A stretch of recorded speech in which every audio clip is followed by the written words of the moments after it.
অন্তর্বর্তীকালীন সরকারের একজন উপদেষ্টাকে আমরা দেখেছি যে ফ্যাসিস্ট গভর্নমেন্টকে, খুনি গভর্নমেন্টকে তারা পুনর্বাসনের জন্য বিভিন্ন বক্তব্য দিচ্ছেন। এই পুনর্বাসন বক্তব্যকে আমরা প্রত্যাখ্যান করেছি। আমাদের এই যে বৈষম্য বিরোধী ছাত্র আন্দোলনের যে ব্যানারটি রয়েছে, এই ব্যানারটির আন্ডারে যতগুলো কর্মসূচি পালন করা হয়েছে, সবগুলো কর্মসূচি কিন্তু ছাত্র নাগরিকের চাহিদার ভিত্তিতে দেওয়া হয়েছে। আমরা দেখেছি আমাদের যে বাংলা ব্লকেট কার্যক্রম, শাটডাউন কার্যক্রম, আমরা দেখেছি যে রিমেম্বারিং দ্য হিরোজ কার্যক্রম, মার্চ ফর জাস্টিস কার্যক্রম, যত ধরনের কার্যক্রম, পরবর্তীতে আমাদের 1 পয়েন্ট মুভমেন্ট, স্বৈরাচার পতনের যে আন্দোলন, সেটি কিন্তু দেখা গিয়েছে কি লং মার্চ যেটি ছিল 5ই আগস্ট, এই লং মার্চ এগুলি কিন্তু ছাত্রদের, নাগরিকদের, সমাজের সব ক্লাসের মানুষের চাহিদার ভিত্তিতে কিন্তু দেওয়া হয়েছিল।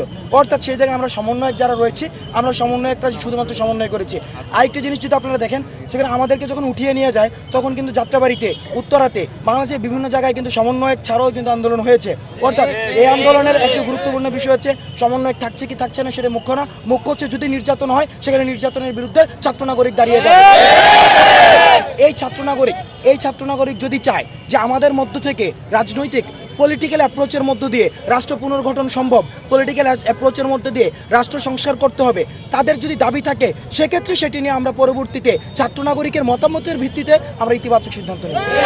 অপরাধ ট্রাইব্যুনালে খুনি হাসিনাকে প্রধান আসামি করে এবং এই ফ্যাসিজমকে যারা এতদিন পর্যন্ত এই ফ্যাসিজমের যারা বেনিফিশিয়ারি ছিল, তাদেরকে আসামি করে আন্তর্জাতিক অপরাধ ট্রাইব্যুনালে মামলা দায়ের করতে হবে। তৃতীয়ত, মিডিয়া কর্মীদের কাছে আমাদের আহ্বান থাকবে, যারা এই ফ্যাসিস্ট গভর্নমেন্টকে এতদিন পর্যন্ত সার্ভ করেছে, টিকিয়ে রেখেছে, বিভাজনের রাজনীতি বিদ্যমান করে যারা এই ফ্যাসিস্ট গভর্নমেন্টকে সেবা দিয়েছে, তাদের খবর যেন প্রচার করে মানুষকে বিভ্রান্ত করা না হয়, সেই জায়গাতে জনগণ আমরা মিডিয়া কর্মীদেরকে